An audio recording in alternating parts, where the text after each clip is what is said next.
శాంతాకారం భుజగశయనం పద్మనాభం సురేశం విశ్వాకారం గగన సదృశం మేఘవర్ణం శుభాంగం లక్ష్మీకాంతం కమలనయనం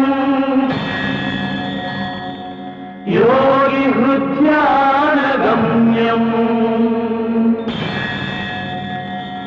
వందే విష్ణుం భవభయహరం సర్వలోకైకనాథం.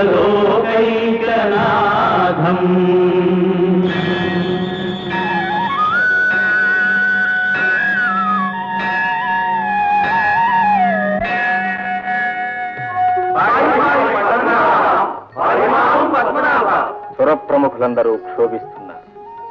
కారణం దానవుల దారుణం. అసురుల అన్యాయాలు అలవిమీరిపోతున్నాయి. భూలోకంలో ఆర్షధర్మానికి ఆపద వాటిల్లింది. యజ్ఞయాగాదులకు విఘ్నం కలిగిస్తున్నాడు.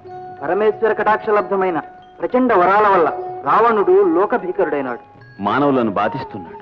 మానవతులను బలాత్కరిస్తున్నాడు. ఆ రాక్షసుడు సాక్షాత్తు ఆదిలక్ష్మి అంశ అయిన వేదవతిని అవమానిస్తున్నాడు.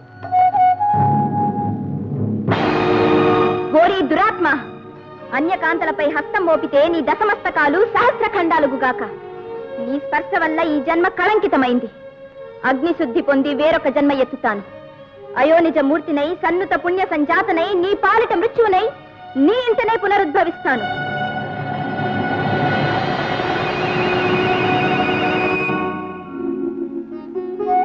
అసమాన తపోధనుడు, అఖిల శాస్త్ర పారంగతుడు, నిఖిల భువన శత్రుంజయుడు అయిన అవివేకం, అహంకారం అతని పాలిట నిజమైన శత్రువులై పతనానికి దారితీస్తున్నాయి. దుష్ట సంహారానికై నేను తరలి వెళ్లే తరుణం ఆసన్నమైంది. అదే మా వాంఛితం. కాని సదాశివుడిచ్చిన వరాల వల్ల ఆ దుష్టదానవుడు సురాసుర యక్ష గంధర్వ కిన్నెర కింపురుషాదుల చేతుల్లో చావడం అది నాకు విసిదమే. వాడు వరము కోరిన నాడు నరులను వానరులను పేర్కొనలేదు. నేను నరునిగా జన్మిస్తా. మీరు మీ మీ అంశలతో వానర వీరులను ప్రభవింపచేయండి. ఆదిశేషుడు, శంఖచక్రాలు నా తోబుట్టువులై ఉద్భవిస్తారు.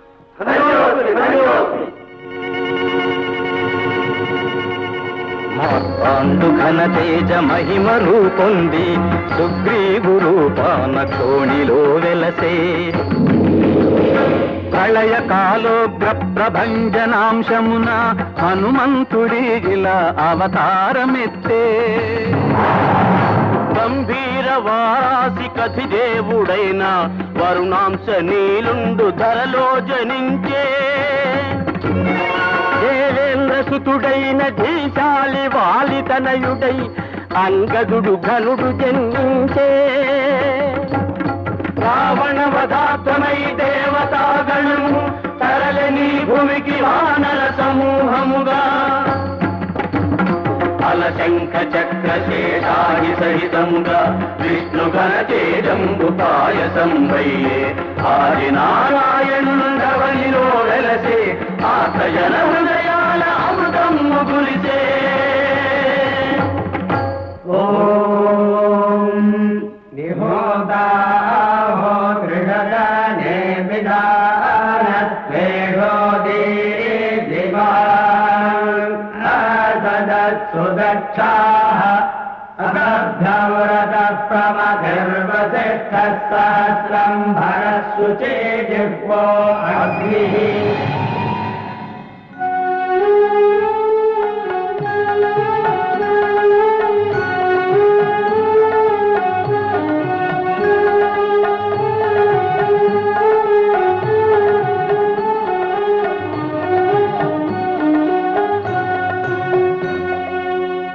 జటాకటాక సంభ్రమ భ్రమన్నిలింప నిచ్చరీ విలోల వీచి వల్లరి విరాజమానమూర్ధని ధగద్ధగద్ధగజ్జలల్లలాట పట్ట పావకే కిశోర చంద్రశేఖరే రతి ప్రతిక్షణం మమ జయత్వదప్ర విభ్రమ భ్రమద్భుజంగమస్ఫురత్ దగద్ధగద్వినిర్గమత్కరాళ పాలహవ్యవా ధిమిం ధిమిం ధిమిం ధ్వనన్ముదంగ తుంగ మంగళధ్వనిక్రమ ప్రవర్తిత ప్రచండ తాండవా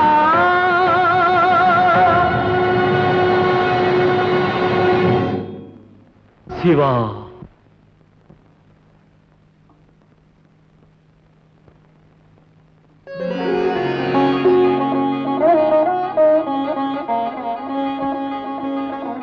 అగ్నిశుద్ధి పొంది వేరొక జన్మ ఎత్తుతాను.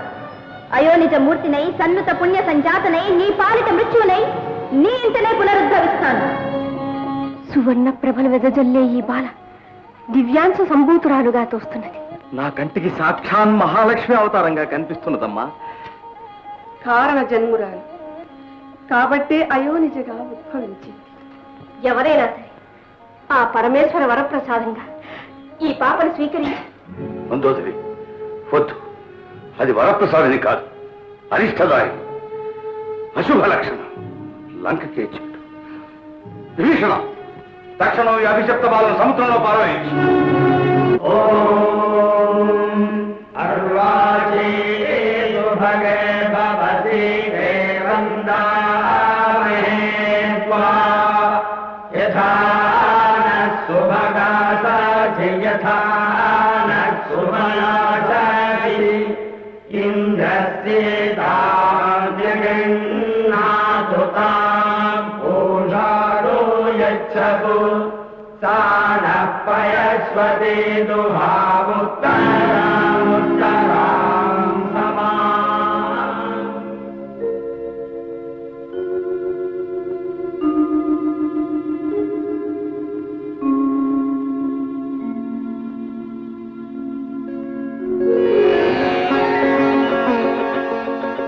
ఆహా, ఏమీ అద్భుతం!